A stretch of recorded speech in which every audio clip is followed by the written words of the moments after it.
Okay, and now we are live. This is the Right Geek for June 4th, 2017. Tonight I am talking to independent author Daniella Bova. We're going to be talking a little bit about the books that she has written and about Christian fiction in general and about working class heroes in fiction, since those are two themes that her books feature very heavily. All right, first of all, Danielle, if you could introduce yourself. I'm Daniella Bova, and I am the author of the Storms of Transformation series, a trilogy. Book one is Tears of Paradox, published in 2014. Book two, The Notice, published in 2015. And book three, Caden's Watch, was published in 2017, just this past March. Okay. And can you explain to the audience what the premise of your series is? My books are basically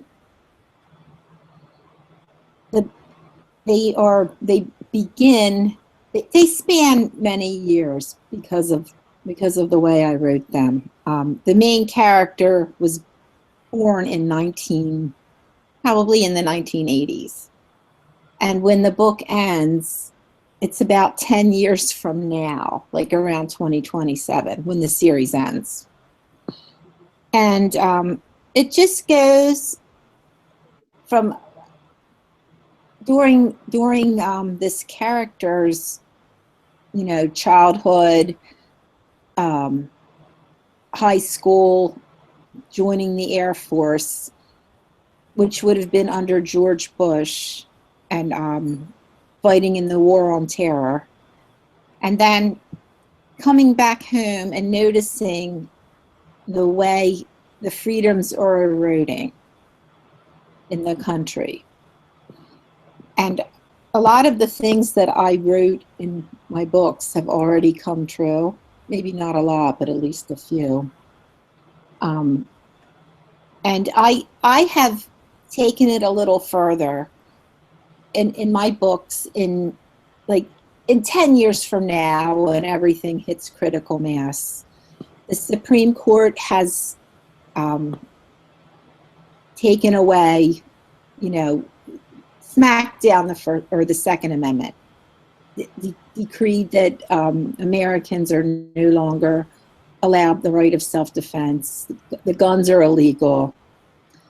That's one thing that happens. And there are a lot of other things. There's a bureaucracy that knows everything about everyone.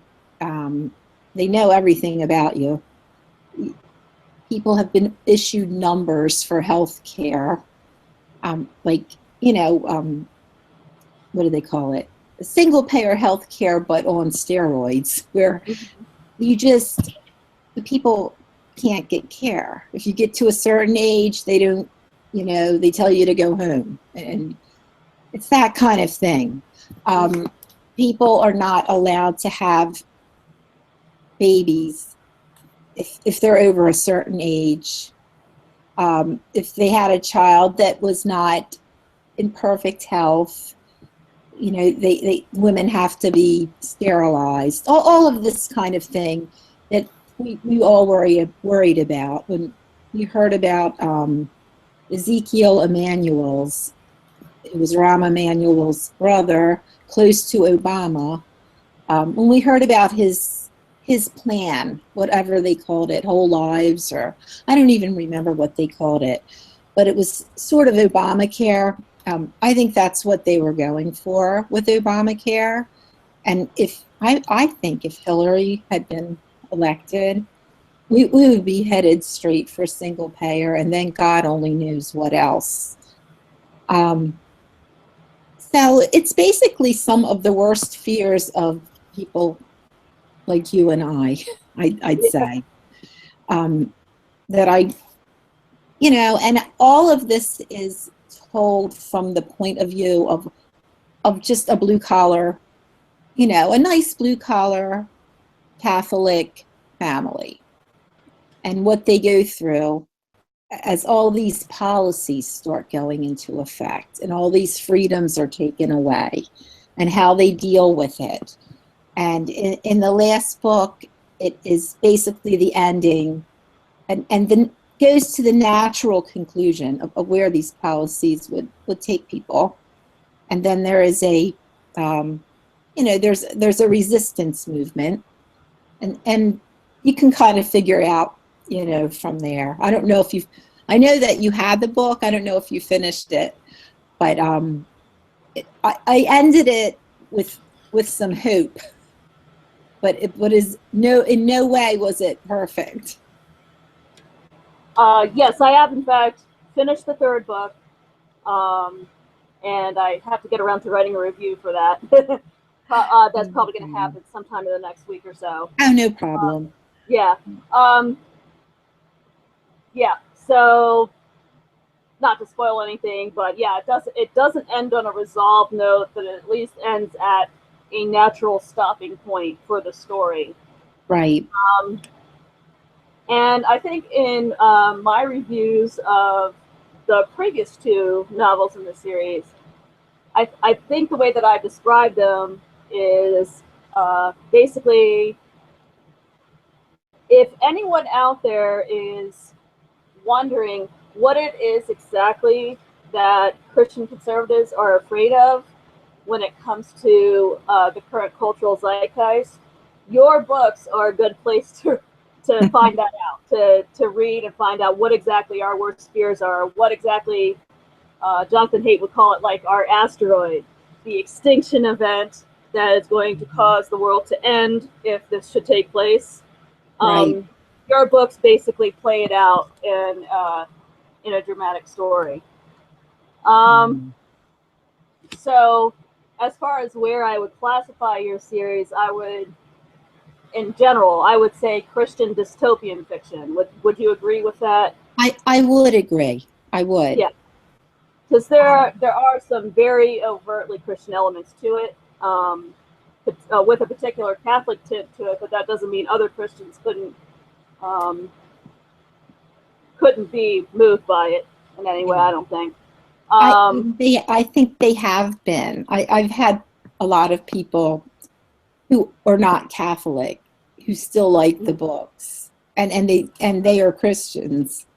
I Right. did have one review from a lady who was uncomfortable with the Catholicism, but you know, there are some people who are not comfortable with it, and that's fine. No. And then I had a review from a Catholic who said it was right up his alley because the Christian apocalyptic kind of fiction, like what do they call it? Oh, Left Behind. yeah, Left Behind and that kind of thing did not speak to him, but my stuff did. So you get all kinds of different feedback. Yeah. Yeah. Well, the thing about other Christian apocalyptic fiction is that the rapture features very much in books like that, oftentimes. And since we don't believe in that, it's kind of like, yeah, I don't know. exactly. Like that. Yeah. I go with church teaching. Right. There's nothing in my stories, in my books, that go against church teaching. So, and that's just how it is because I'm a devout Catholic, and that's just, right. You know, kind of, they say, write what you know, but.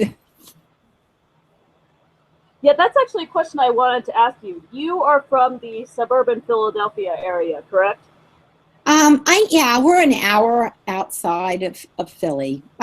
We are, oh goodness, right in the corner, like the very corner where Delaware, Pennsylvania, and Maryland meet. It's southern Chester County. Oh, okay, yeah. Yeah, it's the closer city to me would be Wilmington, Delaware.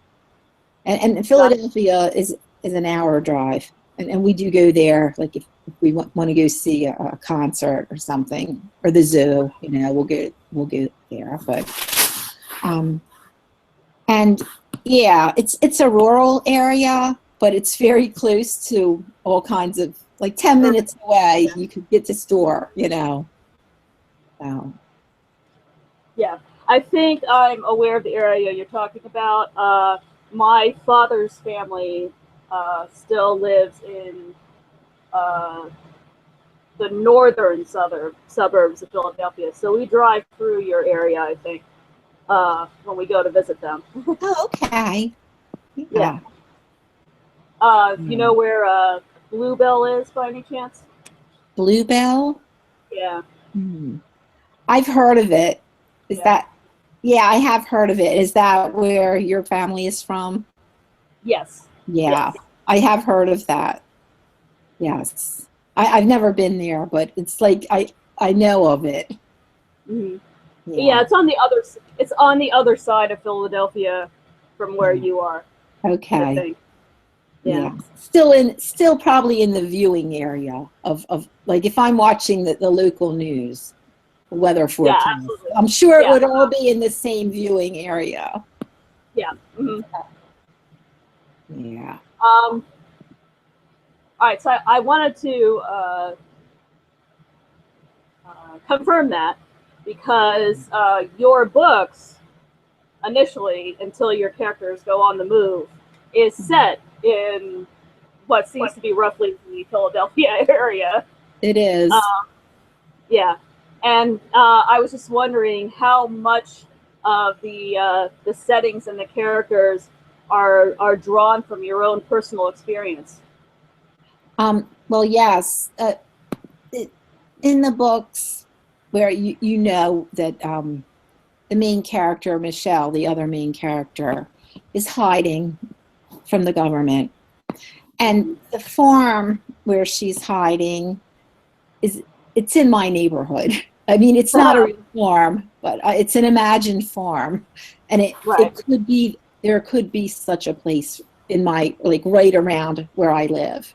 Mm-hmm. There are isolated back roads, big farms. There are just you could imagine you could make up a farm like that being there. Right.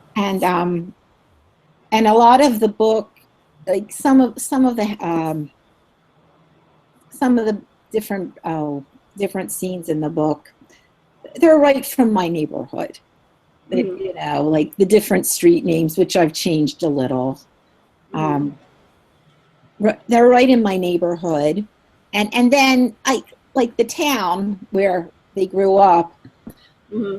I don't know where that town really is, but it's like probably sort of based on Westchester, Pennsylvania, or maybe a town that's right near a fictional town that's right near the border with Delaware, basically, Mm-hmm. and Maryland. But it's a town. You kind of base it on the university where the guys used to hang out, where they would get in bar fights. That university is based on the University of Delaware, which is very close to me. Right? It's like a 20-minute drive. So, yeah. Yeah, go ahead. I'm sorry. Okay.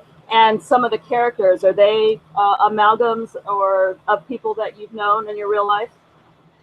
Well, in a way, they're made up characters, but they have like the attributes of people.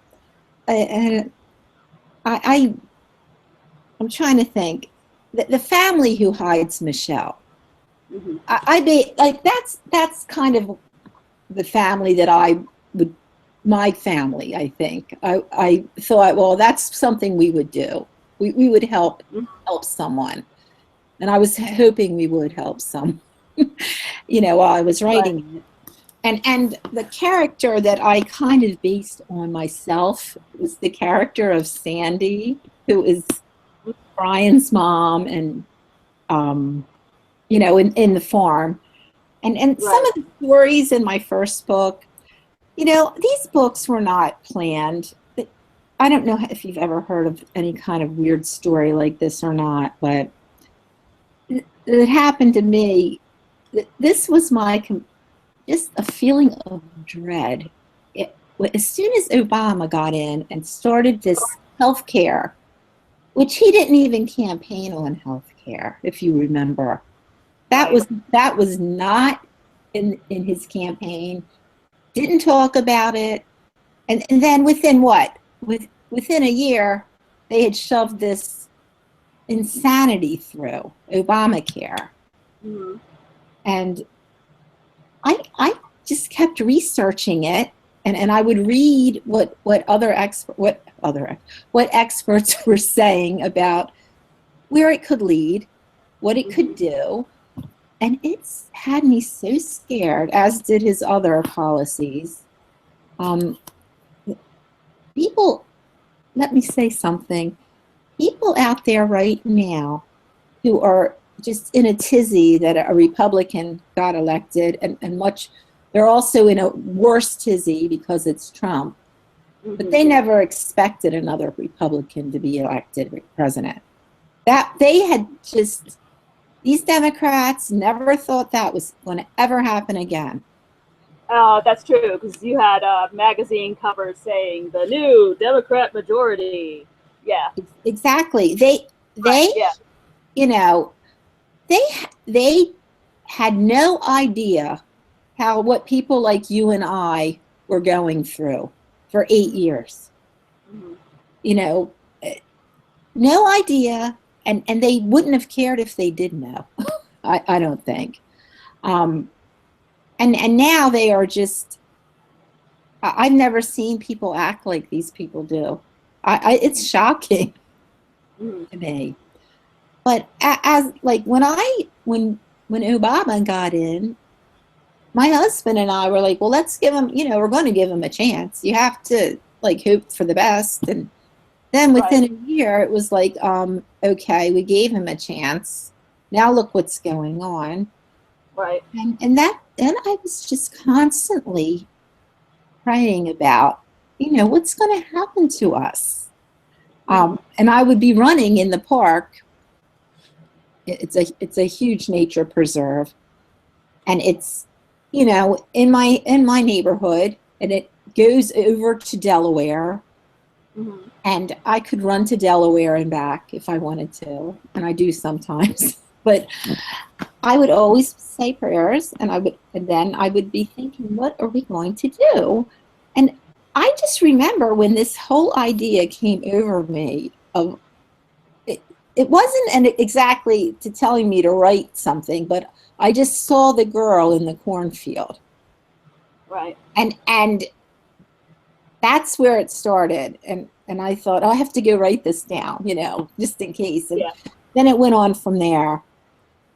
So that's how it all started. So I had no idea, and this is the truth. I had no idea there were any other writers anywhere who were conservatives or just didn't believe in the leftist vision. Yeah. Just not left leaning. Yeah. There Like were, I would actually classify myself as possibly classical liberal or just center right. mm-hmm. Not hardline conservative or even really hardline libertarian. Just Yeah, I just want people to be permitted the civil rights that they were granted. exactly. That I'm with you. I I um I I'm not a hardline person. I all I wanted to be was left alone. That's all I would ever say. Leave me yeah. alone. Get out. Just get away. Stop trying to tell me what to do. Stop trying to sue my church and to do, stop suing nuns. Yeah. All this kind of thing. That's outrageous what went on Yeah. under Obama. And all of the liberals think it's just normal. they're not liberals, they're leftists, but they think, oh, well, that's, that's just how it should be. No, that's not how it should be. That's not what this country was created to be. And that's just how it is. So, yeah, that's where I was. And then I started writing, and it just went on from there. And I didn't even expect to be writing from a male character's point of view. But the male character took over pretty much. And that was the end of that. And I just sort of based him on kind of on my husband and my son, a mixture. My son was in the Air Force. I used some of the stories my son told us about being in crazy places, Right. and what almost happened to him. All of that went into it. So yeah, I did base it on parts of it on people that I admired. Yeah. I also noticed in the third book that I finished recently, there seems to be a strong influence of you personally reacting to the campus activists of the past couple years, because a lot of the villainous main characters in the third book in particular have that sort of tinge of, this is a campus SJW that is in to get you, basically. Mm-hmm. I definitely noticed that strain, especially in the third book. Would you agree that you were kind of affected with how things developed on college campuses since like 2015, and that kind of influenced your writing of that book? Yes, it did. I think that's one of the most dangerous phenomenon that I've ever seen. It really is very dangerous that these college kids they're in a cult. They are so brainwashed. And the professors, I just, it's shocking. And I have a niece in college, and this is her fourth year, and she will be graduating next January, or mid-year next year. And when she would tell me stories from when she would go to school. She's a conservative. Started school first year, went to an art appreciation class, and the art she was asked to appreciate. She said, I wanted to see some impressionists, some Monet, or like real art. But she had to appreciate that Madonna, the infamous Madonna that I know what you're talking about. Yeah, we all know about. That Yeah. that was one of the things that they had to study. And Or Duchamp. pardon? Duchamp. No, I didn't remember that one. But what is that? He's the gentleman that became famous for one of his installations was basically a urinal, and that was considered art. If I recall correctly. Right. Well, we have art now that is the cut-off head of the president. So Yeah. That's art too. Yeah, of course. The liberal art is quite ugly. I don't see anything remotely redeeming in a picture of one of the Mother of Christ being surrounded by pornographic pictures and thrown with whatever it was thrown with, elephant crap, for a better word. There's nothing redeeming in that. That's how can you appreciate something like that? Like what is that? Right. And it's not so much that it's leftists that are creating that art. It's that the art doesn't require any talent. It doesn't require any skill of any kind. All it is a political message, which is something that has basically infected all of the creative fields right now, where there are a lot of people out there, a lot of commentators, a lot of critics who basically confuse political rightness with quality. And what you get in many cases is very bad art, whether that's in writing, whether that's in actual visual arts, whether that's in music or whatever. You're so right. Yeah, basically in our false higher education, people have apparently learned that, oh, I need to send these signals in order for my art to be considered serious art. But none of those signals that they're considering involves actually reaching the audience and emotionally grabbing the audience with what they want to say. It's all about repelling the audience and disgusting the audience, instead of saying, I have a concern that I want to bring to your attention, but I want to also reach you as a human being, because I recognize that you're a human being and maybe you're not aware of this injustice that I perceive.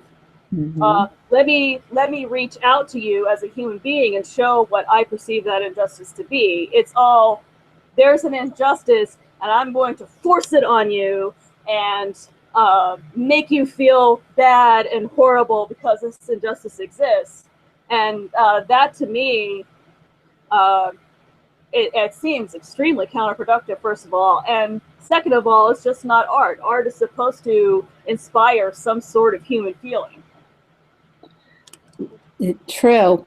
I mean, like you said, talking about music, none of the pop music of today, I don't believe that it takes talent to churn that out.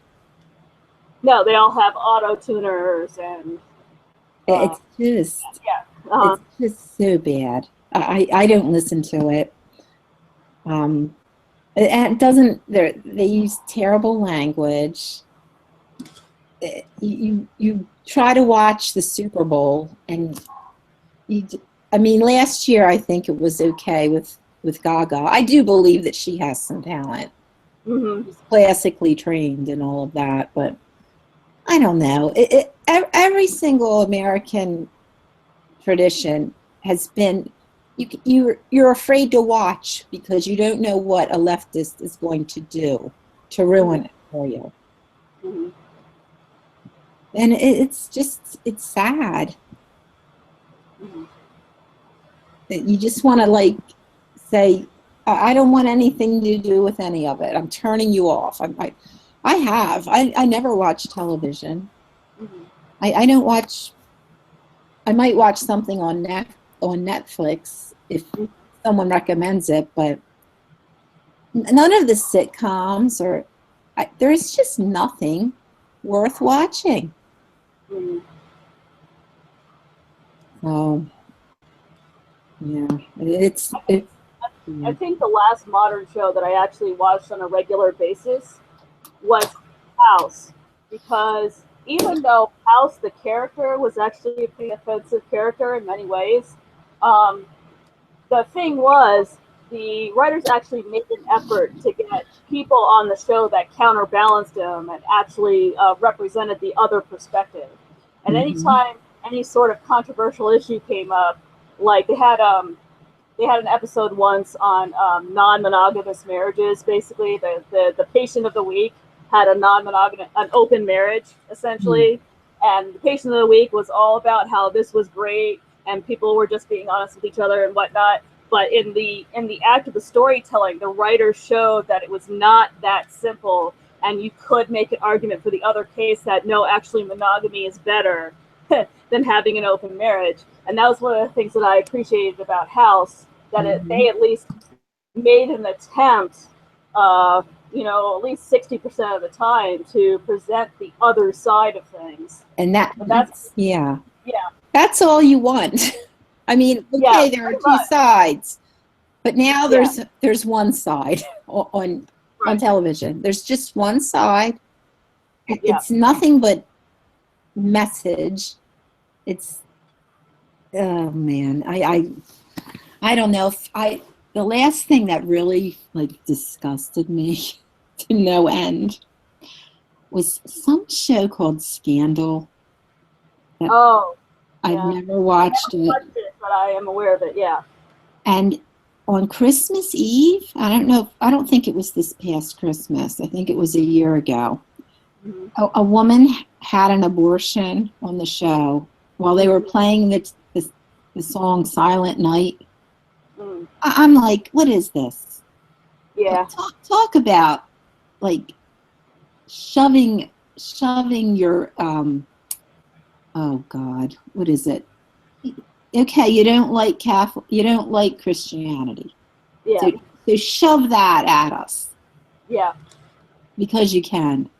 Right. You know, it's just I don't understand how people can if you are in tune, if you really have a prayer life and you really are in tune with God and you're a Catholic or a Christian, Mm. I don't understand how you would want to even allow that in your house.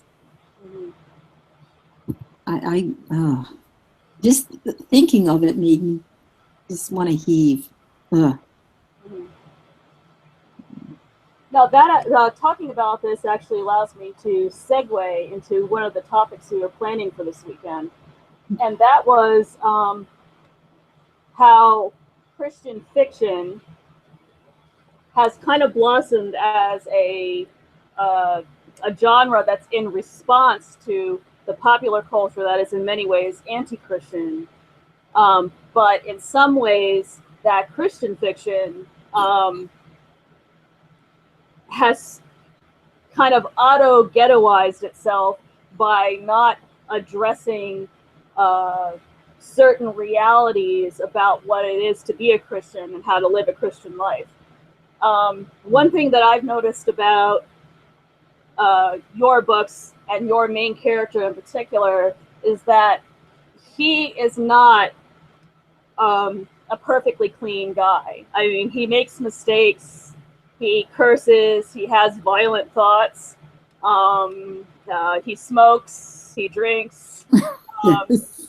all of a whole bunch of not necessarily 100% pure habits, and yet you also depict him going to confession and going to adoration and living a Christian life, even in the midst of all of that imperfection and all of that mess. And that's actually something that I appreciate about your works in particular, is that you recognize that being a Christian, it's about striving for perfection. It doesn't mean you have to be perfect the moment you enter the life. Mm-hmm. That being Christian is about trying the best you can to live according to God's dictates, but it's also acknowledging that you're going to screw up because you're a fallen human being, and it's just going to happen. That's just the way it is in a fallen world. And a lot of Christian fiction, I think, doesn't really depict that. So it sort of comes across to people as unreal, like this is not how real people actually behave, and then that kind of turns them off to Christianity in general. Mm. Well, yes, I agree. I, like I said, I kind of base these characters on real people. You know, that my husband is a devout Catholic. Mm-hmm. He's a convert. He Mm-hmm. probably converted about 15 years ago. Mm-hmm. And I mean, he's just an average guy. He uses foul language. Yeah. He never says the word God. Mm-hmm. Like, and that's something I never did. In my books, you will not find God's name used as a curse. Mm-hmm. And there are certain words that I MFer. Like I hate that. Just reminds me of like the Blessed Mother, and I can't have any of my characters use that word. Right. But it's just like, 4-letter words here and there. Mm-hmm. A couple of really bad words, I'd say, were used in the last book. The people that they were used against deserved it, and that's the truth. So, and it only happened once or twice. So, Right. I Yeah. don't think that real people are perfect. If you are perfect, why would you need Christ in the first place? Right. And I just I haven't really read any Christian fiction. It's just not my thing. I've never read it. I've heard that it's sort of like a formula where someone always converts in the end or something at the end of the book. Yeah, there's like the altar call at the end. If you believe Okay. in Christ, come up and be saved. Yeah. Yeah. No. I Yeah. mean, in my books, nobody is. You know how Catholics are. Catholics say, "Come and see." Yeah. And my husband, like, he was asked to come and see Yeah. probably for 5 to 10 years before he actually went. And Yeah. and his main issue was confession. Well, why should I have to tell my sins to a man? Mm-hmm. And we finally got past that. And now, he goes every week to church, goes to confession, but he still does not talk like a choir boy. Yeah. So, Uh, and I mean, the same with my father. right. My father now, up until the past, he passed away 5 years ago, Mm-hmm. and for like the last 15 or 20 years of his life, he didn't cuss at all. Mm-hmm. But when I was a kid, and when my mother said, when, like, before we were born, he had the foulest mouth, Mm-hmm. and he was a churchgoer and all of that. It just, he, my father, he worked on a mushroom farm. His family had a mushroom farm, and it just, I think that when men are working together, Yep. you're gonna see that. We were never even we girls, my sister and I, we weren't even allowed to go down to the packing room or to the mushroom house, unless my father might have taken us, and made sure that, I don't know. It was just a man thing. And like, we weren't, he had a house close to he had one double, they call them doubles, close to our house, and another one down further. We weren't allowed down there at all, ever. Right. And then, like, I had another uncle who was in the mushroom business too, and his mushroom house happened to be right near where I'm living now, and Mm-hmm. I could walk to it. But back then, if you would happen to walk in there, like when I was a teenager, we never went in the packing room, but if you happen to go in there, you would see a Playboy calendar hanging right there. Yeah. That's just like, that's how I was raised, and we girls were not allowed to be around it. Yeah. So, but I know how men are. Yeah. Yeah. And I think it's important as Christian authors that we portray the church as a hospital for sinners instead Yes, of as this place of uh, perfect people with perfect morals who want to lord it over everyone else. exactly. Because I think, generally speaking, I think that's what keeps a lot of people away from the church is this false impression that if you have uh, sinful inclinations, or you have lifestyles that aren't really consonant with biblical teaching, that you're not going to be welcome here. And I mean, if you really look at the catechism, that is just not the case. We, It's really at not. least in the Catholic Church, we recognize that we are all sinners, and that, like you said, the church would not be necessary if we were all saints already, and if we didn't need Christ's help to be better people. Exactly. And like you said, if there's a holier than thou attitude, it does turn people off. Right. It really does. In our faith, there's a lot of lies, I'd say, going around. Mm-hmm. That Catholics hate homosexuals. Right. Well, no, that's not true. Anyone is welcome in the Catholic Church. Right. But in our faith, to practice homosexuality is considered a sin. Right. It's not that we don't want you there.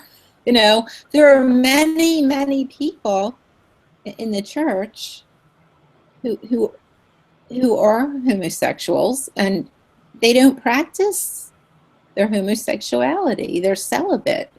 Right. And that is just fine. Mm-hmm. And even if you're not celibate, even you're not going to be turned away. Right. And there just all the lies that are out there that people have been told. It's so disheartening. Right, which is why I also thought it was important that you had that one character in the third book. I think his name was Quentin, if I'm recalling correctly. Yes, Quentin.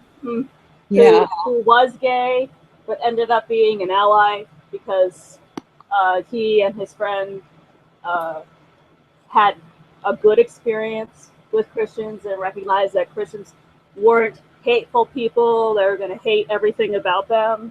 Exactly. Yeah. It's very true that the Catechism teaches that acting out on same-sex desire is in fact a mortal sin, but the whole having same-sex desire, or being homosexual or having those homosexual inclinations, is not in itself sinful. It's what you do with those inclinations that transfers it to the sinful category, basically. So the fact that you are gay doesn't mean you're not welcome here, right? Right. Yeah. And same with anyone else who is dealing with any kind of other sin of that nature.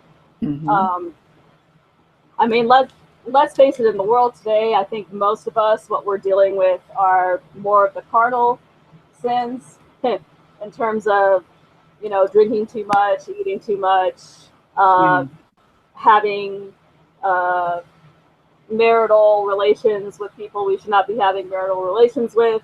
I mean, and all of us have those issues that we have to deal with. So the fact that there are people out there that deal with same-sex attraction, which acting upon is considered sinful, but that doesn't mean that they're any worse than anyone else in the church who's dealing with any other kind of sinful desire. Exactly. Yeah. Yeah. I really wanted to try to convey that our church is a place for everyone. Mm-hmm. And it's not a terrible, horrible, Judgy. Yeah. Judging you. Yeah. Which is what we hear all the time. Yeah. And the same thing with the life, the life issue that was a big part of my book. Right. I agree with the church. Right. And but that doesn't mean that we would condemn a woman Right. who had an abortion. Right. You want the women to heal because they've been traumatized. They are in a terrible place, a lot of them, Right. afterwards, because when they go to these clinics, they're just kicked back out on the street. They aren't told that they might get PTSD. They aren't told that they will be depressed. They aren't told of all of these awful psychological, symptoms that happen to some of these women. They're just, they're not told about it. And then what are they supposed to do? They probably are ashamed. They're worried about, going into the church to talk to someone, where if they went, their mind could be put at rest. Right. And they could get some help. Right. It's unfortunate. Yeah. Yeah, I mean, that's definitely in the same category. Just because you've had an abortion doesn't mean you're not welcome here. Because once again, the church is a hospital for sinners. We understand that with the world as fallen as it is, you're going to be faced with these temptations and these stresses that will often make you feel like that is your only option, that there's nothing else you can do to get out of the situation that you found yourself in. And we have compassion for that. So we're certainly not going to turn you away. No, never. Yeah, never. But yeah, I mean, you're right that in terms of how the media portrays us, the general mainstream media portrays us, that message does not get through at all. Oh, no. And that's why I found that's one of the important things in your books is that you show all of these people that are struggling with these very serious temptations to sin in one way or another, and yet they are having interactions with the church that are positive and are welcoming, because that's really what the church teaches. Yes. Yeah. And like I didn't want to, I just didn't want to make my characters holier than thou. Right. Because I'm not holier than thou. Neither am I. I am But you've seen my blog. I don't have the best mouth either. I grew up in a military family, so yeah. but I like your blog. I love your blog. Like I like plain speaking. I like no nonsense. That sometimes my blog is, oh my God. So I have been struggling with, but that's one of my main issues is a temper. Yeah, me too. And me too.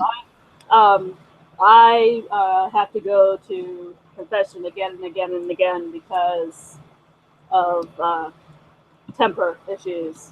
Yes. Or anger issues. Yeah. Mm-hmm. Yeah, same here. Yeah. That's one of the things. Every time I'm in confession, that's one of my sins. So, yeah. So like you say, you just go back over and over and over again. Nobody is. You're a human being. Right. We're not gods. Right. And we need the doctor, the hospital of the church, to help us with our spiritual journey. Right. Right. Yeah, I know. I distinctly remember after the 2012 election, my having to go to confession because of some of the anger I was feeling that night. Like, I live in a very, very blue neighborhood, and all of my neighbors were celebrating, and I was sitting there thinking, I seriously want to key your car. What is there to celebrate? Like, exactly. Yeah, and then I was like, okay, that's the wrong thing to think. Yep, definitely need to go to confession for that. That's what I mean, for 8 years, I might be thinking about people. "Well, are you crazy? Yeah, Like, what are you thinking?" yeah, And then I would just like say to myself, no, you cannot think that way about other people. You can't think that way about other people. You have to, I mean, even though they don't reciprocate now with us, yeah, um, it- yeah, that's a whole nother show probably for you someday. yeah. But Well, um, yeah, earlier in the program, you mentioned the college kids that have been sort of indoctrinated in this cult. yeah, Um, and that's kind of what I always have to remind myself when I see a video video of what's going on at the Evergreen State College and stuff like that. Is I always have to keep reminding myself, you know, it's not really these kids. These kids have been brainwashed by their hard left postmodernist professors to believe this stuff, and they just haven't had anyone come and snap them out of it. And I have to keep reminding myself that they're kids and they're being led astray by the adults who are truly guilty. oh my, And yes, I shouldn't be directing my ire at the kids. It's not the kids' fault. It's the adults' fault. It's the adults that are teaching them this stuff, and yes, they're the ones that need to feel the consequences. yeah. Yeah. And it just, it's very upsetting because I don't know. I've always been thought that my county where I live was Republican, but our county turned blue this year. Mm. Um, and the schools in my area, I'm sorry, there's this one school, one high school, public high school. I think there's not one Republican or conservative on the school board. Mm-hmm. There's one woman who claims to be a Republican, but she's a liberal, and she just Yeah. like rubber stamps everything that the liberals want to do. Mm. And it's sad. It's very, very sad that about kids who are being fed this stuff in middle and high school. Right. Being taught from faulty textbooks, being Yeah. told lies by their teachers. I think it's sad, but Yeah. I don't know. I don't know what will happen to those kids. I hope they find out the truth someday. Yeah. Me too. Because that would really be a shame for kids to basically have their productive life cut short just because basic they basically got wrapped up in this cult, and now there's all these video of their bad behavior on the internet. I mean, what's an employer going to think of that? That's what I always think every time I see one of these stunts, Yeah. like that one with Notre Dame a couple weeks ago where they walked out of their own graduation. Yeah. Okay, well, you walked out. There are pictures of you all over the place. Yeah. And any I'm sorry, if I was an employer, I would be checking for that kind of thing. If I saw Notre Dame class of 2017 on Yeah. somebody's resume, and there was another, I would try to look into it and see if maybe they were a part of that, and if they were, and there was somebody else just as qualified, I would pick the other person because you that is no way to enter into your adult life, Mm-hmm. having graduated from college and Mm-hmm. going out to get a job. Mm-hmm. It Well, just, if you are an employer, and I am the lead instructor at my place of business, and if I needed to hire a new instructor, which I periodically do, I work in a field that has very high turnover. So, mm, usually once or twice a year, I have to get new part-time instructors to fill up my schedule. Um, if I had learned that one of these prospective instructors had been involved in something like that, I'd be a little wary too, because you don't want someone in your workplace that is going to cause trouble and dissension in your ranks. You want a workplace that's going to work happily and efficiently, and you don't want a workplace that's filled with people that are going to complain about the most trivial stuff. Like, what I said a couple posts ago in my feminism post, feminists are complaining about air conditioning, and it's like, if the air conditioning is too low, bring a sweater. Why is that a problem? Oh my. Yeah, Feminine. it's They're another kettle of fish there. yeah, They've gone mad. yeah, I oh, yeah.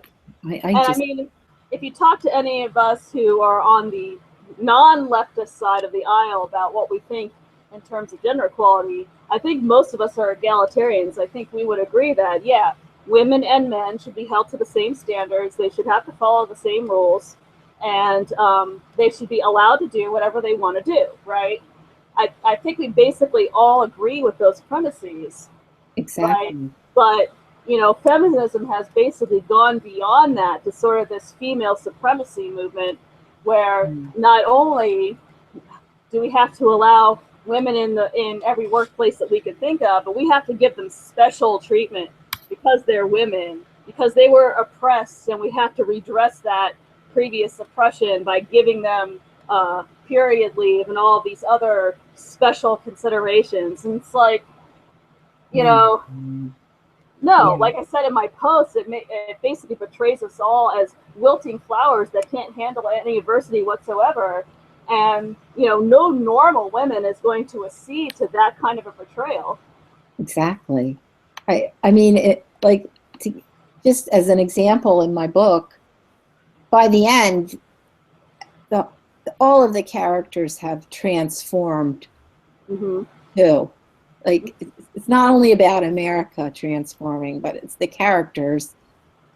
Um, in Michelle, the main character, she's as tough as anyone by the end of that book, by the end of the series, and Hmm. she's no feminist, Yep. and it's just oh, I just I don't get it. Yeah. I don't I just it's very foreign to me that Hmm. anyone would want to basically they want to dominate men Yep. and and like say, well, men, you were on top for however many years now. It's our turn. What is that? Yeah. It's very vengeance driven. A lot of, Exactly. not only feminism, but basically anything in the SJW radical left is all about seeking vengeance against people that they perceive have wronged them. Yeah. And that's just not going to bring about anything constructive. No, it's not, and especially when they're going back 100 years to Yeah. try to get you to pay for Stuff that you didn't whatever. even do. Yeah. Yeah, something you had nothing to do with. Yeah. Hmm. You're a bad person now. Yeah, it just Yeah. I I like them at the end of my patients, Hmm. basically sometimes. Hmm. And I So think I think you can tell from my recent blog work that there are things that are starting to get on my last nerve as well. yeah, Um, seriously. yeah, but like something that I've said repeatedly in recent months is I've been challenging this whole idea of white privilege, because I feel like the way that activists present it, it makes it sound like white people never have any struggles, that there are no white people out there that are living in poverty and dealing with those kinds of difficulties, that Mhm. white people never have to work to get where they are. It just gets handed to them on a silver platter. And, all of those things are absolutely 100% false. Which, this is kind of a clumsy segue, but this gets me to the second topic that I wanted to address tonight, which was the fact that your main character and a lot of the characters around him, we could definitely classify as white working class Americans, and I think that in our popular culture, the idea that white working class Americans could ever be faced with difficulty or issues that need to be addressed by our society has been completely lost. But in your book, you bring those white working class characters to the fore, and that's something that I appreciate as well. Yeah. Well, it's only probably, what, 2/3 of the country? Yeah. You know, Yeah. I'm sorry, but that's kind of the truth now. But they don't exist. Yeah. How can you make people disappear from a country? Yeah. Just because you have this crazy cult that you're sucked into, it doesn't. It does not. It's not reality. Right. It's not reality. And like, I started writing these books in 2009. Mm-hmm. So even back then, I never dreamed that it would get this bad. Mm-hmm. You know, I knew the colleges were not right. Yeah. And it's just gotten to a point where you just don't believe what you're seeing on the videos. You're Right. watching them and you don't believe what you're seeing. Yeah. Mm-hmm. Right. So you have, I mean, anyone out there can correct me if I'm wrong, but it seems to be that in a lot of popular media, if there are any white working class characters at all, they're basically like 200-pound plumbers that are showing butt crack instead of just regular, ordinary people who are trying to go about their daily lives and be decent human beings while Right. doing so. Um, you don't really see that depicted at all. A lot of the television shows that are being produced right now, or in recent years, that have been produced in recent years, seem to be set in urban locations where basically that white working class is, as I said before, basically invisible. It's all about young yuppies making their Yeah. way through life, and you don't see what you said. What is 2/3 of the country? Like, I went looking at the census data recently, just for curiosity's sake, and in reality, only a quarter of the United States population has a bachelor's degree or better. So if all you are depicting in your fiction is people who have college degrees, Yeah. right, then you are missing 75% of the American experience. Yes. So Yes. that's why I was glad that in your book you have auto mechanics Yeah. And being portrayed as regular, normal, decent, upstanding people instead of just backwards hicks that we can laugh at. exactly. And an auto mechanic, they go to school too. Oh yeah, oh yeah. And they, like, well, my character was kind of brought up with it and learned from childhood, but he also went to school. Mm-hmm. And like, I don't know if you remember from the first book, he and his mother wanted him to go to college. Right, yeah. And he just said, no, I don't want to go to college. I'm not going. Yeah. It just, not everyone goes to college. Not everyone goes to college, and not everyone needs to. I think we have this very, and I am in an industry right now where this is very salient to my day-to-day work life. This whole overwhelming pressure to get everyone in college. Everyone must go to college. College is the key to the middle class. The problem is it's becoming less and less that key, because we're devaluing it.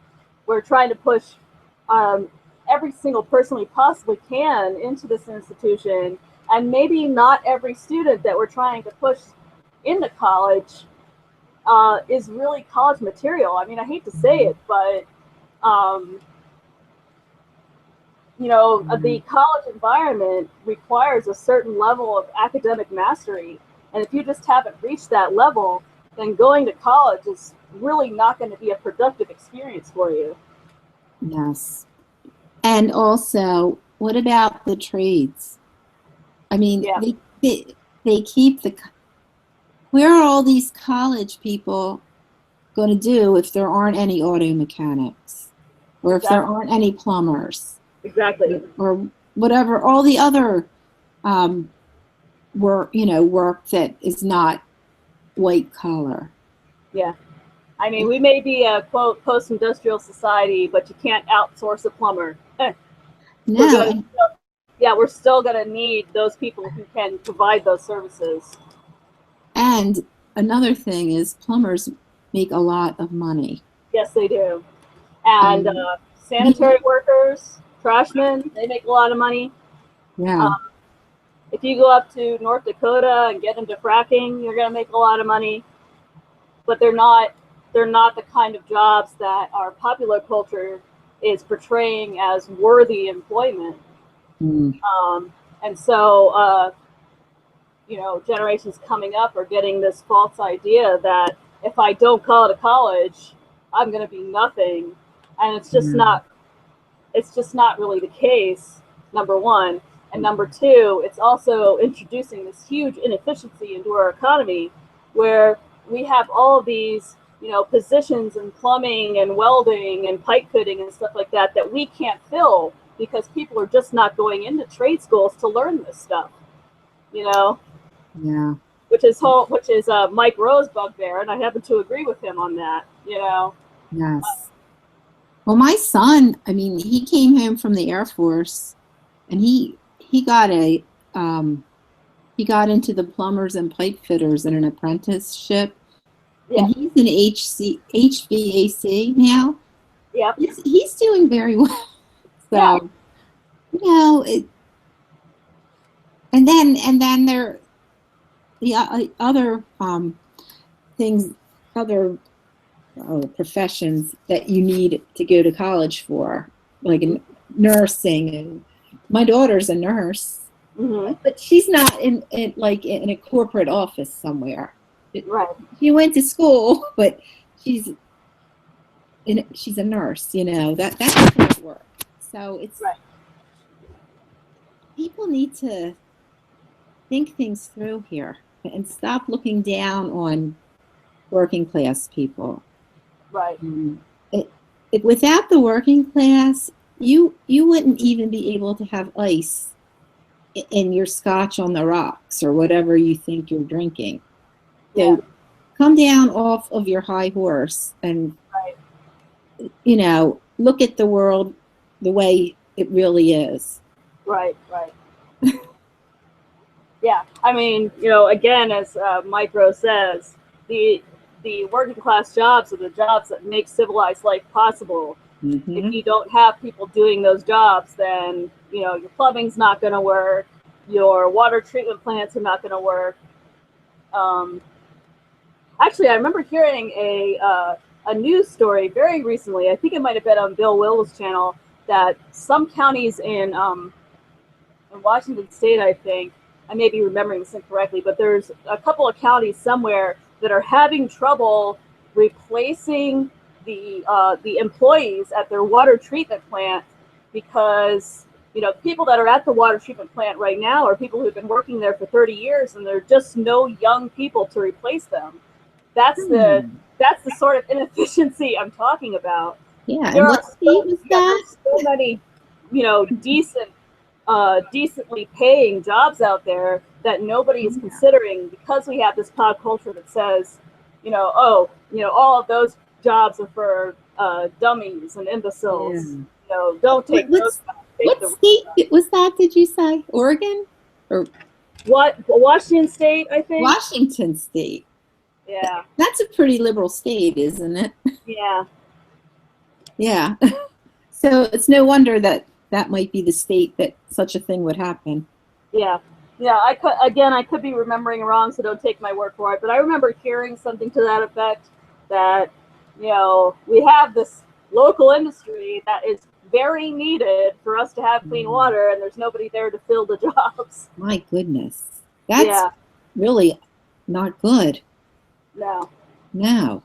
no. So there definitely needs to be this reorientation away from, you know, if you don't have a college degree, you're nothing, and reorient more towards, okay, so college is one possible path for you, but look, you can also go to a trade school and look at these decently paying jobs that you can get going through a trade school. You could definitely get into the middle class that way. That's no problem, you know. Mm. And the military as well. That too. Yeah, Yeah. I mean, even if you are only in for 4 years, like my son, yeah, you know, that that really does make an adult out of a person. yeah, They're not going to be, you won't see anyone who's in the military fussing and fighting and screaming at their teachers like yeah. these kids at whatever. I know the college that you're talking about. I forget the Yeah. name. And Evergreen State. Yeah, Evergreen. And one girl, I think it was a girl, or one student at that school was trying to read the demands that yeah, they, and she couldn't read. yeah, Couldn't pronounce the words. yeah, What does that say? yeah. Ah, man. And I don't know, and for that situation, it might have been a sped student, somebody who had a reading disability. But even then, like, where have her teachers been all these years that Right. haven't given her the strategies to overcome that? Yes. I mean, yeah, I know. I'm not trying to make fun of somebody, Yeah, but to have what seemed like she couldn't read. yeah, It just made me think, well, here's a college student who got into college who can't read. right, That makes no sense to me whatsoever. yeah. And that kind of speaks to what I was saying before about this mania to push everyone into college when maybe not everyone is going to benefit from that experience. I mean, I enjoyed my college experience. I'm not saying college is bad. College can be a very productive time in a young person's life, if again they are academically prepared for it. But if you don't have that academic preparation,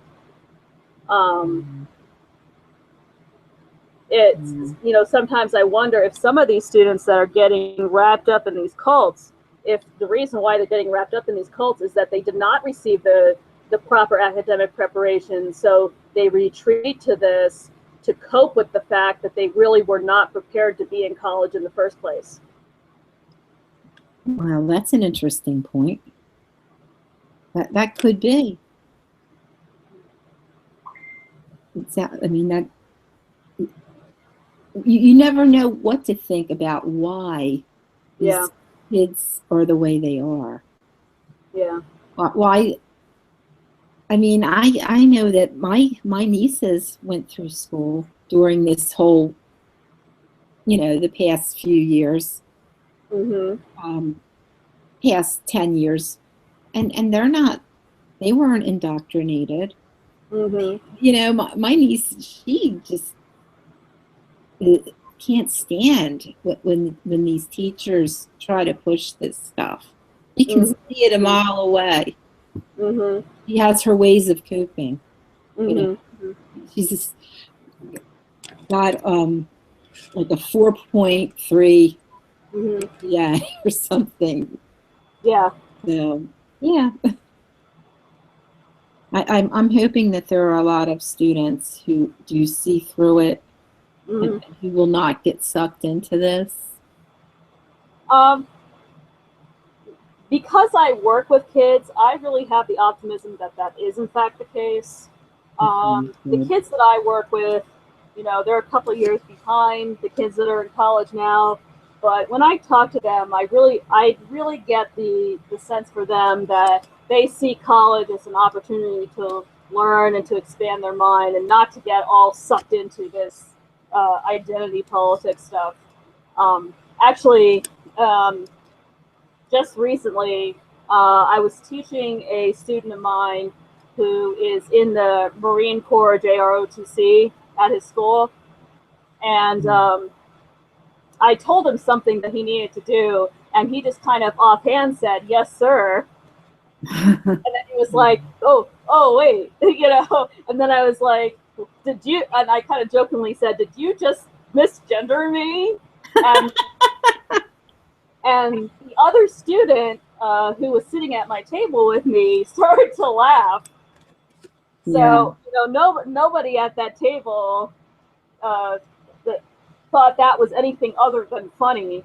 And that kind of gives me hope that, yeah, really the majority of the students at any college really aren't buying into this, that they're just trying to get a good education and prepare for their adult careers. Yeah. And that what we're seeing is this very loud and very powerful minority taking over everything. And, if only more college administrators had the backbone to say to this minority, you know what, I'm sorry, we're not giving you what you want, like I said in my pretend blog post, Yeah. where I was pretending to be a college president. I'm sorry, you're not getting what you want. We're not going to reward screaming and shouting and intimidating behavior, because that's not how it works in the real world. You can't sit there and throw a tantrum and expect to get what you want. That's not how society operates. And until you learn that, you're not going to be able to function in the adult world. Exactly. Yeah, because really these administrators, they have a responsibility to the silent majority of the students that are just trying to get through college and get good grades and actually study and actually take this college experience seriously. And you're basically letting them down by kowtowing to this minority cult that's trying to take your campus over. I don't think they knew what they were doing. They created this. Mm. The professors and the very far left administrators, they Yeah. created Frankenstein's monster, Mm-hmm. and they do not know what to do with it now. Mm-hmm. They're just helpless in the corner while they're being screamed at. Yeah. I mean, if you look at, the footage from Evergreen State, for example, you can see that president is complete. I hate the word cuck, because I was called a cuck during the 2016 election. But he really is a cuck. Yes.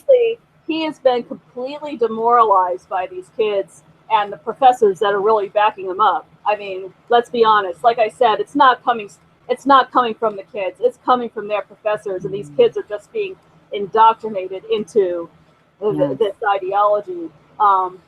And and Jesus, they wouldn't even let him go to the bathroom by himself. What real man, or hell, even real woman, would actually stand for that? I hadn't heard that, but utterly demoralized. Seriously, I would have just been like, I don't know. I Get out of my face. Yeah, get out of my face. Get out of when I'm going to use the restroom, I don't need someone all up in my business. Unbelievable. Yeah. I mean, how in the world did somebody instructed them on how to do what they're doing? Yeah. It's terrible. Mm. But let's face it, these professors, they have been into this white privilege thing for many years. Yeah. With the Duke when I was 20 years ago. So yeah. I'll never forget that. Yeah. Those professors, they wanted those boys to be guilty. And their lives were pretty much ruined for quite some time. Yeah. That is just, I find it unbelievably low class and disgusting. Mm-hmm. Um, if I had a child now, I don't know where I would send them to college. If I had a kid going into college, it would be really hard to find a school that you could trust. Right. Especially if your child is of the male gender. Yeah. Yeah. Yeah, because then you have the added worry of some girl accusing them of something. Yeah. And just, it's not right that average people or anyone should be having all these fears in Mm-hmm. America. Mm-hmm. That's not what it's supposed to be about here. Right. But what we have here is kind of what I said before is we have this ideology that wants to seek vengeance on people that they perceive have wronged them. And the other thing is we have a lot of people that get attracted to this ideology, in my impression, are deeply, deeply insecure people that feel if they cannot force you to celebrate them and their lifestyle, then they will not feel comfortable in society. They're basically people who allow what goes on outside of their interior mindset space to dictate how they feel about themselves. And the SJW ideology is basically just egging that on and making them more and more psychologically unhealthy in the process. Oh, yes, completely. Oh,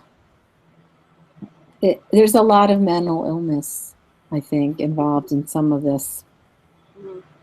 You know, And and a lot of it is not. It's not like the mental illness was there to begin with, but the ideology actually trains mental illness into people.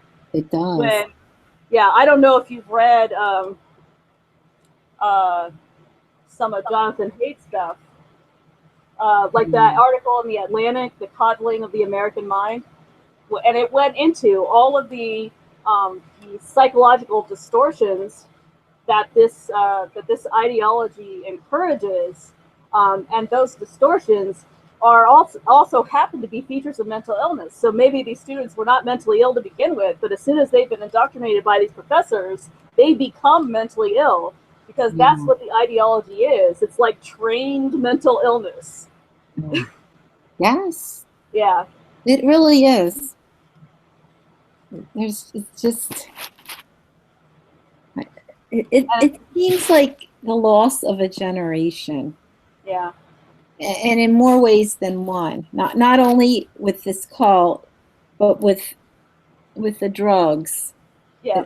I know this wasn't on your what we were going to talk about, but Oh, well, we've been kind of branching off on different tangents anyway, so. that's another a generation that's just been ruined Mm-hmm. by these opioids and heroin. That Mm-hmm. open borders have contributed to that over the past 8 years. Yeah. And uh, none of the liberals seem to be, or leftists, excuse me. Yeah, be careful. You don't want to inspire the rage of Megan Fox by calling them liberals. Leftists. Yes, None of the leftists. leftists. They must have, they can't connect this in their own minds, I guess. That open borders, there are consequences other than immigrants that you want to call, regular immigrants, but that are really crossing the border illegally. Mhm. There are other factors that are hurting all kinds of people, Mhm. and what they just don't seem to care. I don't understand how anyone can be so uncaring and without a shred of compassion or empathy. All they want is their own way. Yeah. Well, I think what's going on is that we have going on in our society right now a basically a geographic segregation that's going on between those who hold to more leftist ideas and those who are not leftist, as far as where they settle, and what happens as a consequence is that a lot of these leftist public figures and leftists in general just don't have a lot of contact with the rest of us, and so they just don't get exposed to the things that we are concerned about. It's kind of like what Peggy Noonan's been saying in some of her columns about how what we have in our society is we have a protected class and we have an unprotected class. The protected class tends to be leftists and transnationalists in their outlook, because the promoting open borders and all sorts of other things that they promote is not going to impact them personally, because they live in gated communities where that stuff is just not going to be an issue. Meanwhile, the unprotected, aka the rest of us, have to deal with the consequences of the policies that they push on us. So, and nowhere is that more evident than in the state of California, where you have liberals on the coast dictating to the interior all of these environmental regulations that are basically destroying farming in the Central Valley. And the coasties don't care because it doesn't affect them personally. They are completely segregated from that other side of society. Yes, and also the governor there, who I believe misappropriated some of the funding that was supposed to go to that dam that almost collapsed recently. Oh, yeah. Mm-hmm. And all of the funding went to programs to hide illegals, or give them sanctuary, give them their programs or their benefits paid for by the taxpayers. Mm. And here their infrastructure is crumbling. Yeah. That just seems insane to me. Yeah. The states that are run by liberals, completely under liberal control, Democrat control, are not good places to live, it seems. No. Unless you're very rich. At best, they're just really, really expensive places to live, Yeah. At best. And then at worst, you have, a couple of, like I said, gated enclaves where people live in splendor. And then in the rest of the state, it's like, long-term economic depression is going on. Yes. And it seems like that in most states that are run by Democrats. Mm. So, and most cities too. Yeah. I don't know. I really hope that we can get some peace and prosperity coming our way soon, because culturally, this country is not at peace. No. No, there's basically a cold civil war going on currently. Yes. Yeah. Yeah. I mean, we've all been saying that, and I agree. Yeah. And it's being enhanced. It's being worsened by that geographic segregation I was talking about. So. Those people, yeah. I just Hollywood. Everyone in Hollywood is insane. Yeah. Except for a very few people. Yeah. Very few. Or else the ones that are afraid not to say anything because they don't want to be blacklisted. Yeah. Yep. And people have been, that's been an issue for a while. People were talking about that when I was in college 20 years ago. Yeah. But yeah, so I mean, a lot of these things have been bubbling up for a long, long time, and now it's just sort of it's reaching ahead, Yes. and where it goes from here is anyone's guess. Um, I'm hoping that uh, that we will go away different from, say, Europe, which seems to be in the process of self-suicide. It seems to be in the process of cultural suicide right now. Yes. I hope we can go a different way and So, recognize that, look, um, things like national sovereignty and national borders are legitimate things to protect. You yes, know, they yeah, are. And I can't look at Europe and understand how these people are giving away all of their culture, and just they're handing it over to be buried. yeah, And I don't understand it, and I don't understand the leaders. And I was talking to some friends, and basically think that the leaders of these countries think that they're going to just be the rulers, but I don't think they know who they're dealing with. yeah. You know, it's Yeah. unbelievable. I mean, there's a small chance. I listen to a lot of European YouTubers, and there's a small chance that maybe at some point they'll gain the upper hand, because these particular YouTubers are sitting there in the middle of Europe saying, "What the hell are you doing? Yeah. This is nonsense." Um, but yeah, right now it seems like the leaders are just not listening to ordinary Europeans who are like, Mhm. "This is craziness. Why are we doing this?" Yes. And that would be the case here if Hillary Yeah, Clinton had been elected. We would be screaming at the top of our lungs, and nobody in Washington would be listening to us. yeah, They would just be like tell you what you think you want to hear, and keep doing what they were doing. yeah, yeah. Fair enough. I mean, uh, to be perfectly honest, during the 2016 cycle, I was not a huge Trump fan, as you probably know, having seen some of my blog posts.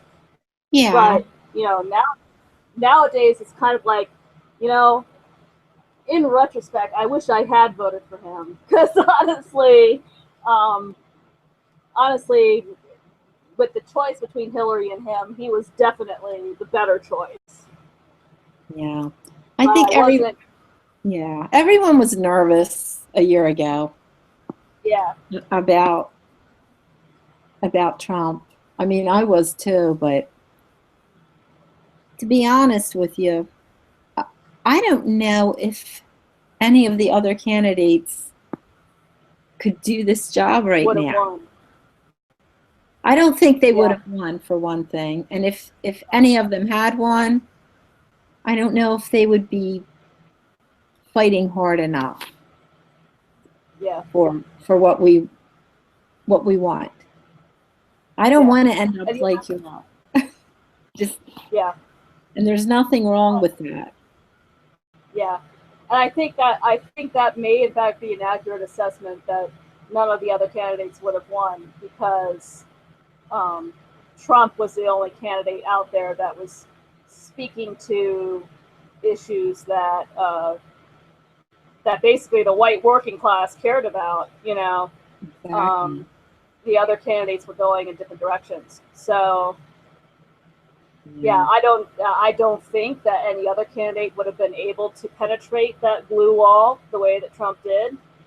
So yeah, Yeah. I mean, I didn't like him at the time, and I didn't vote for him. But in retrospect, um, I am relieved that that ultimately he won, because I Yes. I don't think that that's I don't think where we would be in the alternative circumstance would have been a good place. No, we would be in, well, we would have a far leftist Supreme Court judge right now. Yep, true, true. We would, and I don't know how many Supreme Court justices are going to retire, Hmm.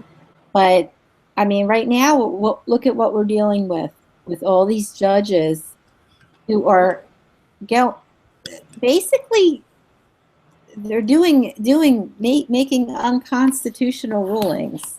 Yeah. They don't have the power to do what they did.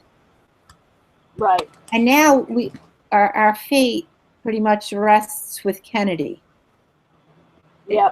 Justice Kennedy. Yeah. Is that, I mean, this has got to be fixed. Yeah. Now, something's got to give here. Hmm. Because that man, you don't know what he's going to do. Hmm. So, yeah, just, and we would have another one on the court now. Right now, we would have another one. Yep. And we would probably have like two more before she was out of office. Yeah. Wow. Oh God, I can't imagine where we would have gone. Yep. Mm. So to sort of wrap it up for this evening, your series of books was kind of based on the speculation of what might happen if the left fully takes control. Do you still Yes. think that? Do you still think that that is a danger, or do we think, or Um, do you think we're forestalled that for the time being? I I think that we've been given a reprieve, maybe. I don't think that we can, I just don't think that we can allow an Elizabeth Warren or whatever other far left candidate they run in 2020. We cannot let them win, Mm-hmm. or we'll just go right back. Right. And they are the regressive left. Mm-hmm. They say that we are wanting to go backwards, but that is not true. Mm-hmm. We're not the ones who are taking down monuments of United States generals and Right. trying to rewrite the history of this country. Right. They are doing that. Mm-hmm. And we need Trump to be in for a second term. And then hopefully another Republican to Yeah. cement some of this stuff in. Yeah. And then maybe we'll be safe. Yeah. The real key, though, is in order to keep Trump and the Republicans in office, they have to actually fulfill some of the promises they made during the Well, campaign. definitely. Yeah. I'm just talking about Trump because I think he's going about things in a different way. And Yeah. he has enemies in both parties. Yeah. I I have no faith in the Republican Party. I don't like if I didn't have to be registered in one of the two parties to vote in a primary, Yeah. I would be not even be I would just be an independent. Yep. I can't stand the Republican Party. Yeah. But it's the better of the two Yeah. for me right now, so I have to stay in it. Yeah. That's basically what I hear from most of the registered Republicans that I know. It's Yeah. like, yeah, I'm definitely right of center. I'm definitely a conservative of some sort, but God, the GOP sucks. Like Oh, they're terrible. that's the opinion that I hear all the time. I mean, they're just Democrat light. Yeah. And it's even worse than that because they are willing to just be second man on the totem pole. Yeah. just to have a little more power and throw us to the wolves while they, stab us in the back and keep telling us what they're going to do, and they never do it. Mm-hmm. I mean, when is the Senate going to bring up Obamacare? Right. Repealing Obamacare. What is that, like in limbo now? Yeah. I think it's in committee right now. They're trying to work out their own version of the bill. Well, I'm hoping it's out of committee. Like maybe, hopefully before fall would be Yeah. nice. Yeah. I mean, people are still being screwed over by this Obamacare nonsense. Mm-hmm. Yeah, they need to like do a few things. Yeah. But I mean, what we need is not Obamacare light. What we need is actual reform that restores, um, Yeah. free market economics to the system instead of what we have now, where, basically all prices and all costs are hidden. And so, Mm. we have no opportunity as consumers to comparison shop, at number Right. one. And number two, we're limiting our risk pools to, the separate states instead of having national risk pools, which would be much easier to deal with economically. I mean, there's so many things that we could do to make the system better. Definitely. But whether anyone has the stones to say, look, this is what we really need to do, that's a different matter altogether. Oh, yeah. They need to throw a set, okay? Yeah. I mean, they Especially since you're in charge, people. We yeah. we put you in charge for a reason. Please take advantage of this. Yes. Yeah. I mean, they have it all now, Yeah. except for the legislature, or not I mean the judiciary, which is Yeah. God only knows who are these judges? Yeah. Where did they come from? Yeah.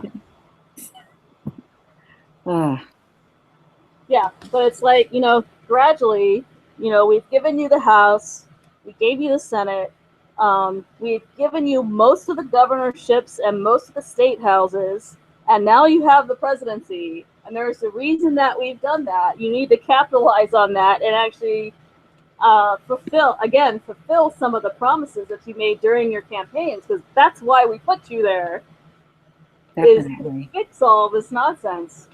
Yeah. Um, and if that doesn't happen, if that doesn't happen, we're probably going to get the Democrats again, because every time the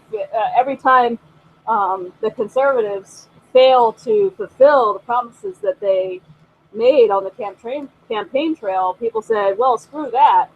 Why vote for Democrat light when I can just get the full Democrat?" Oh my. Well, I hope that doesn't happen. I hope more people have woken up. Yeah, And will just not do that. yeah, Just vote out the incumbents in your own party yeah, if they don't do what you want. yeah. Wow. Ugh. Okay, so for the last minute or so, would you like to make any promos or announcements to the audience? Sure. Well, I as my books are all available on Amazon. You can find me and contact me through my website, daniellabova.com. On the contact page there are all the links to my Twitter, Facebook, Gab, wherever, Mm-hmm. and also links to my books. Mm-hmm. And I am going to be running on from June 10th to June 14th, Mm-hmm. of free giveaway of my first book, on Amazon for Mm-hmm. Kindle. Mm-hmm. So if anyone wants to try it out, you can wait a couple weeks and get it for free. Yeah, the first one's free. Yeah, the first one's free, Yeah. and that's what I'm going to be doing probably with every few months. It's Yeah. doing a free giveaway of that book. Right. And, I would like to get some new readers. Also, the third book, Cadence Watch, can be read as a standalone book. You would miss a lot of the backstory, but you can read that book without reading the first two. Hmm. So give it a try if you want to. You may be frightened. It's rather scary. And it was I must say, it was really scary to be writing this Hmm. over the past year Yeah. and seeing everything that went on Hmm. with the media and the Democrats and all their cheating, and Hmm. it wasn't easy to write during that time. Right. Yeah. Um, So find me on my website. yeah, and I think I have put in the description of this stream a link to your Amazon author page, Oh, so great. people can find all of your works there as well. Okay, great. Okay, well, I think we're going to close for the evening. I do want to finish up by doing a small promo of my own. Next week, same time, same channel. I'm going to be interviewing author John Delarose, who has a new release coming out next week. So we're going to be talking about that new release a little bit and about his space opera work and some other issues. So I hope that people will tune in to watch that interview. And again, I thank you, Daniella Bova, for speaking with me tonight. We kind of rambled over many different subjects, but we did hit the topics that we wanted to hit. So that's good, I guess. And Yeah. I think at this point we're going to sign off for the night because I'm sure this is a work night for many people, and we have to go to bed at some point. Thank you so much for having me, Stephanie. I You're really welcome. enjoyed it. Welcome. It was a pleasure to talk to you. Oh, thank you. And hopefully I will have you on again in future streams Okay. about topics that I feel you could speak to very well. Okay. I would love that. All right. All I will right. send you an invitation when those topics come down the pike. Great. Well, thank you. You're welcome. Okay. All right. So once again, next week, again 9 p.m. Eastern Daylight Time, I will be speaking to author John Delarose. Hope to see you then.